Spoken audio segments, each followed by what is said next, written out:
In this video, I'll be sighting in my brand new Woodman Arms Patriot Muzzleloader. In .45 caliber, I'm using 100 grains of Blackhorn 209 powder, which is the recommended powder to use in this muzzleloader because you don't have to clean it if you use it. The gun is sporting a Trijicon AccuPoint 3-9x40 scope. I'm joined by Neil Pendleton, a good friend of mine, one of the best hunters in the Northeast, who also carries a Woodman. He's been through it and sighted in his Patriot with relative ease, and we are using the Woodman Buddy System to sight this gun in. If you haven't heard about the Woodman Buddy System, just keep watching this video. It's awesome. It's probably the best way to sight in any gun with a scope, whether it be a rifle, a shotgun, or a muzzleloader. But if it's a muzzleloader, it better be a Woodman. Okay, there it is, Woodman Arms Patriot. Trijicon AccuPoint scope on it. We're gonna take the first shot this rifle's ever taken. We did put a bore sighter in over at Neil's. It was a little bit, it seemed like it was a little bit crooked. Neil put it on his gun after, and that's sighted right in, and it was way off. So we did crank this scope quite a bit, so this will be the first shot after cranking that thing. We're gonna go real close, probably, what is it, 15 yards for the first shot, and just make sure it's 10-15 yard shot, and hopefully we have paper. We got a huge piece of cardboard down there, and hopefully Pat can hit it. We'll see, and then we'll crank it in and show you guys how many times, how many shots it takes to get it dialed right in, cutting paper. So we'll take the first shot.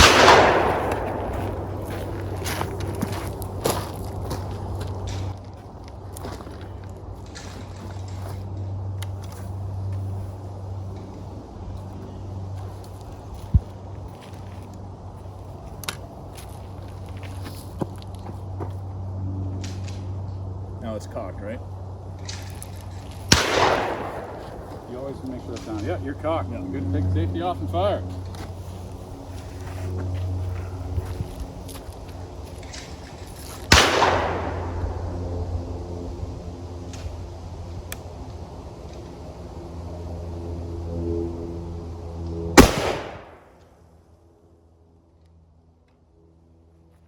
All right, first shot.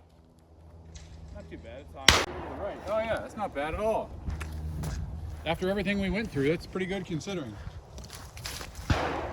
Yeah, we cranked that scope a whole bunch, so yeah, cranking it back and forth all over the place.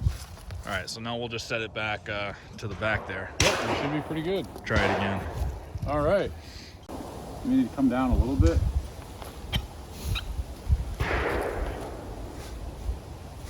You should be pretty close. You can always, if you need to adjust it, go up and down with that. All right. Shot number 2 on this beast. This is the real test. Get a little bit of distance. Good distance to it. Yep. How'd you like the trigger on it for your first shot? Oh, it felt really smooth.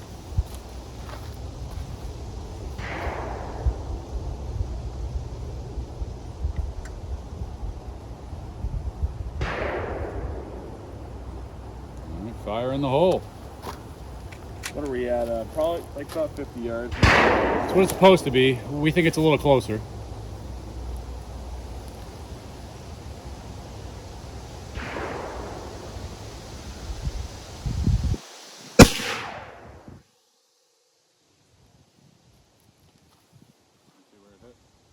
A good bit high. It makes sense if the other one is Maybe a foot high? Yep. But yeah, the windage isn't bad. The windage isn't bad. The other one was a tad to the left. So you're a little further to the left on this one. You were high, and obviously you're a lot higher because we went out further. It's about 8 inches high or so. All right, cool. The good distance, 8 inches high. So now we'll crank it down and give it a third shot. Actually, there's a trick that I was taught recently.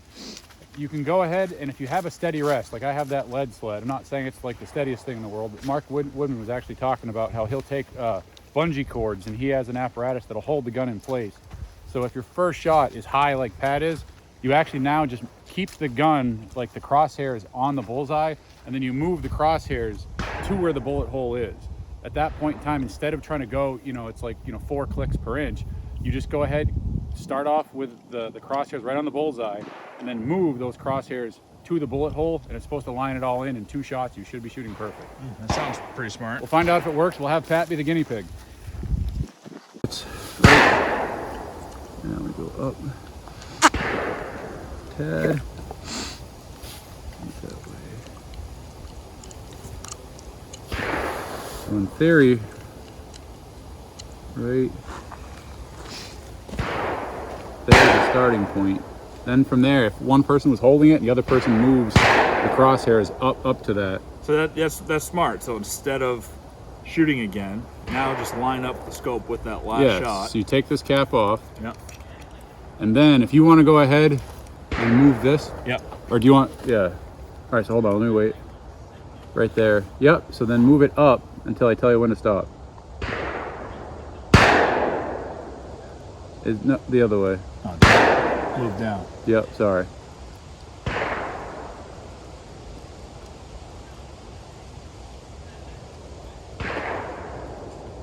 Oh wait, we gotta be going the opposite way, because you said, yeah, you're going down, right? Yeah. No, you were going down, right? Yeah. Yeah, okay, yep. Keep going down? Yep, keep going down. Keep going, a little bit more. A little bit more. Right there, yep. Okay. And then in theory, this should bring it right down. Because I was watching the crosshairs go from the bullseye up to where the bullet hole was. And you were turning it, you were moving the crosshairs down, right? So I'm just doing it, we're just kind of doing it in reverse. The crosshairs start on the bullseye, you hit way high up here, you're just moving those crosshairs up to the bullseye, and now everything should be perfect. All right, so you started the crosshairs on that last on the bullseye. Hole. So yeah, on the bullseye. So yeah, so for those people, it's like, yeah, kind of trying to understand. So the crosshairs start right here. The bullet hole is up here, right? Yeah. So at that point, I'm watching you starting off with the crosshairs here. I'm watching you turn the crosshairs up to the bullet hole. Yeah. So now, that's what we just did there. That's what we just did. Yep. So it's, now in theory, it's like we should be good to go. All right. So that first shot that I took with the Woodman, about 50 yards, was 8 inches high, a couple inches to the left.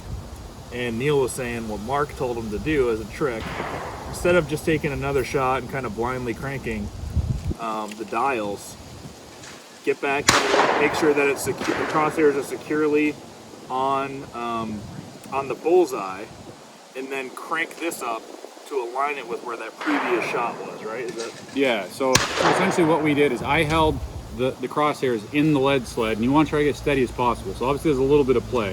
Those crosshairs, we started off on the bullseye. So if you have the bullseye here, the crosshairs are lined up. The bullet was up here? Yeah, the bullet was up here. So then from here in reference, crosshairs, we started here. So we realigned everything. The shot hit here. Then I had Pat stand above the scope with me looking through it on the crosshairs. He then turned the dial to go and bring the shot down. I watched the crosshairs go from here. I actually watched them go up to the bullet hole. But he was looking at it, he was actually turning the crosshairs, the impact point down. Yep. And when he watched then from that point, the crosshairs go from the bullseye to the bullet hole. We didn't affect the windage, so it should still be off a little bit to the left. But now in theory, he should shoot and he should hit in the orange. I have not actually seen this, so this is actually pretty cool. Try it out. Yeah, if you hit orange on this one, it works. All right, shot number 3. This should be right in. Maybe a little bit to the left, right? Yep. So, in theory, if it works, I love that you're the guinea pig. We'll test it out. Make sure you're following through, but we should touch somewhere in the orange to the left side of it.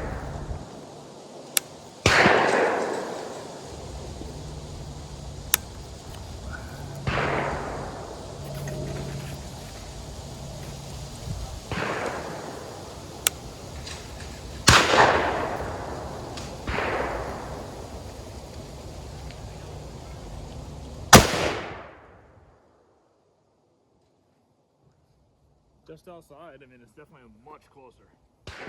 Maybe an inch high and just a bit to the left. Check it out. Well, as I said, it was kind of a rough estimate, because it's hard to hold it perfectly steady in that rest, but... Let's go look. Yeah. Stay late in there. That's pretty close. Pretty close, so now we just got to do a little fiddling. Yeah. Do you want me to re-explain that? Yeah.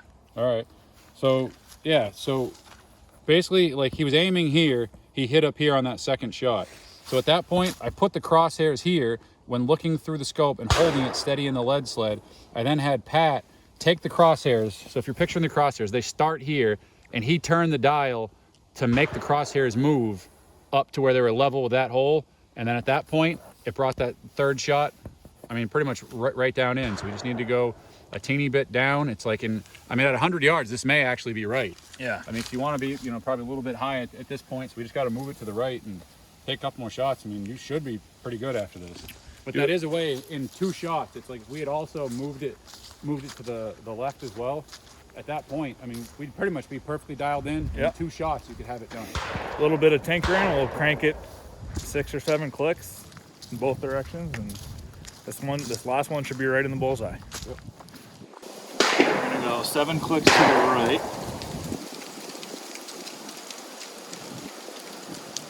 I mean, we could have repeated the same thing that we just did for the crosshairs, but I feel like we're pretty close at this point. We only went 2 clicks down, because as Neil said, you want to be a little high at 50 yards, so. I like being a little high at 100 too, but in case you really need to reach out and touch something. All right, now we need to reload the loads, right? And to remeasure some powder. Oh yeah. Windy conditions out here.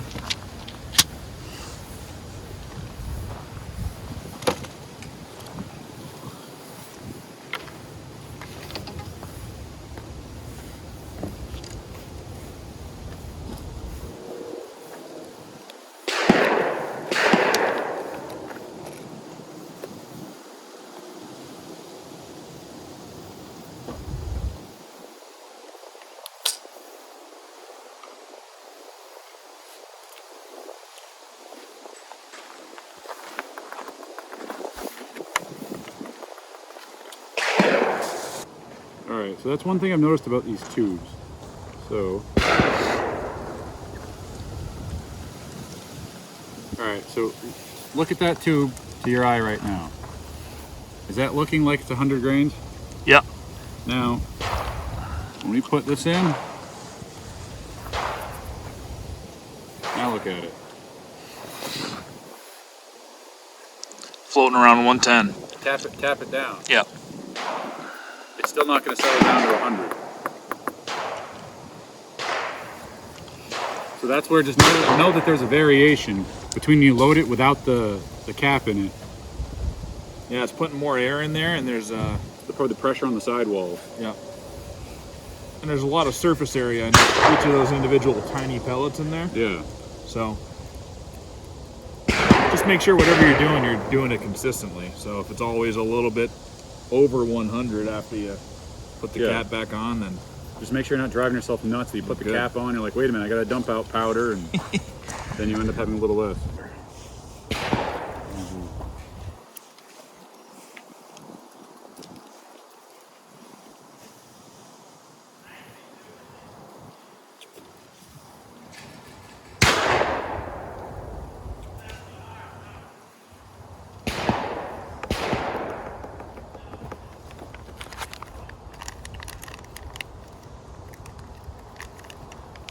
we're shooting Woodman's 225 grain sabots here too. They do some damage, I'll tell you that, after shooting a couple bucks with them now.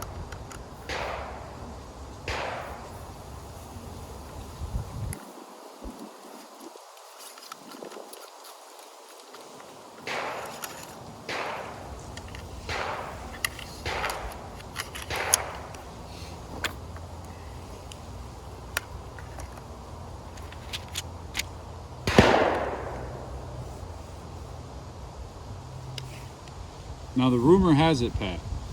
Have you heard the rumor about these Woodman Arms Patriots? What's that? If you happen to get one, you're pretty much guaranteed to shoot a giant buck, one of the biggest bucks of your life. Life happens today.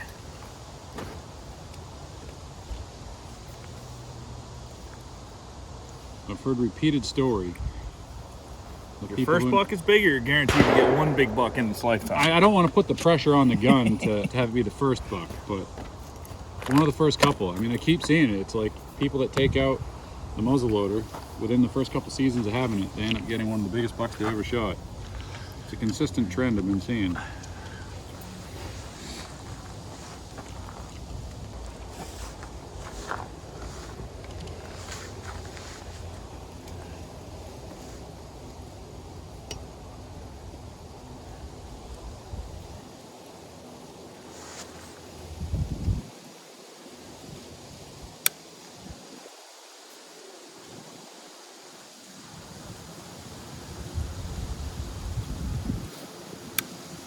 See, folks, you got to cock it. Just demonstrate it for us, right? Don't forget to cock it after you shoot it.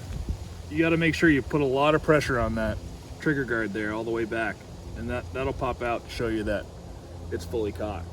Still only my, what, 4th shot in this thing, so. I shot for about 50 times, and I forgot. It's like after I shot the buck the first time, I came up to finish him off and forgot that I hadn't recocked it. All right.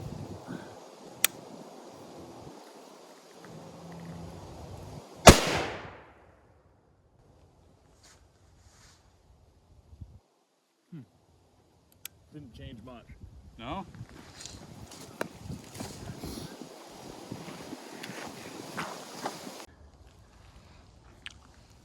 So we just barely came to the right there, and didn't come down at all, but that could be me too. So That's because we tried the MOA game. we'll give it another one.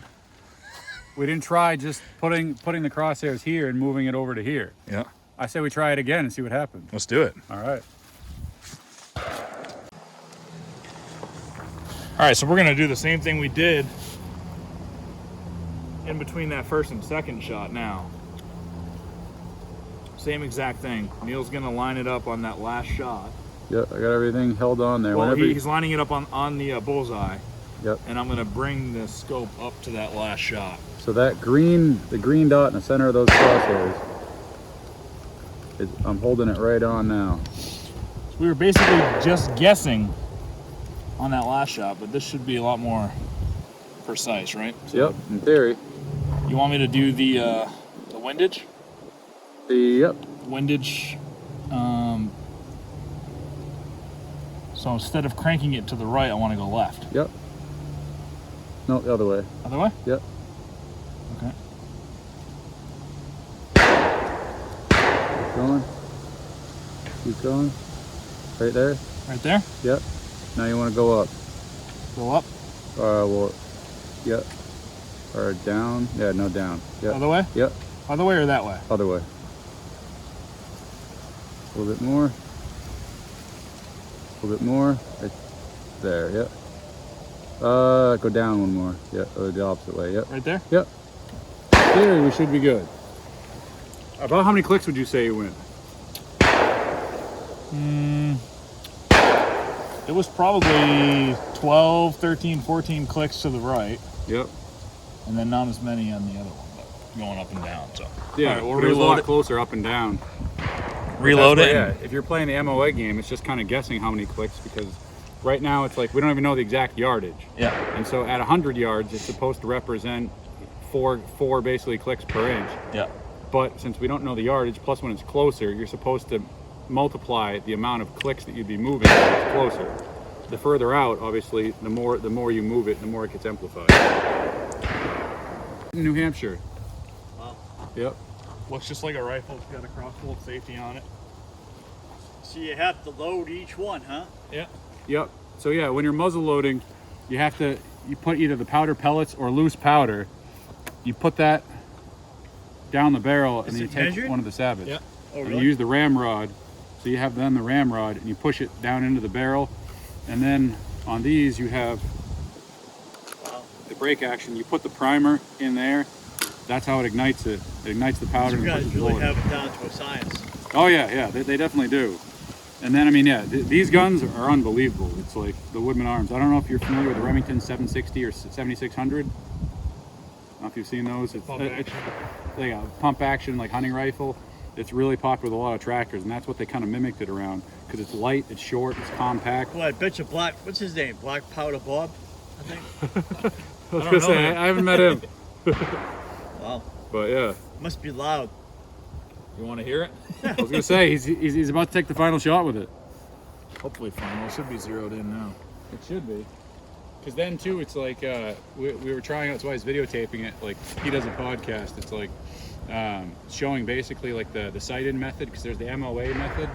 But then you can also, if you hit, like, so he hit his second shot was like about 8 inches high. So at that point, you hold on the lead sled and you line the crosshairs up with the bullseye.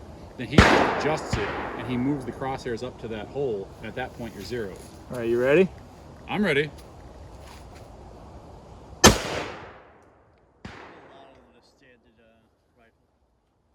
That is pretty much a bullseye. I mean, that's a dead deer. It works. Yeah. That's so much better than Had you the ever way heard that we were method doing. for sighting in though? I don't even. All right, so there we go, dialing it in as a team there, like a sniper. What would you call it? Is there a Mark? There's got to be a term for the way we do that, right? I don't really know what the term would be. I mean, you can make it up if you want to coin the term for how you do it.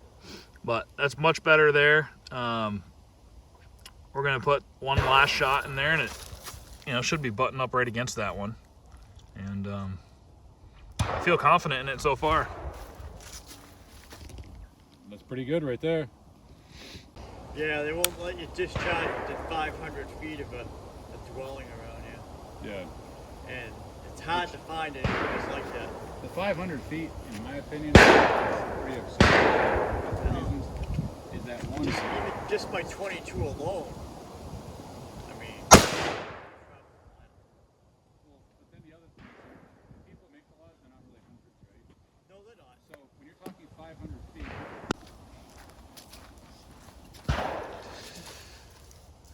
There we go. Bullseye. I'd take it. I'd take it. So. I mean, you're still a little off. I'm not going to lie. Well, now we can keep shooting and having fun. I'm sure they're all going to be bullseye shots from now on. Maybe we'll shoot a couple more.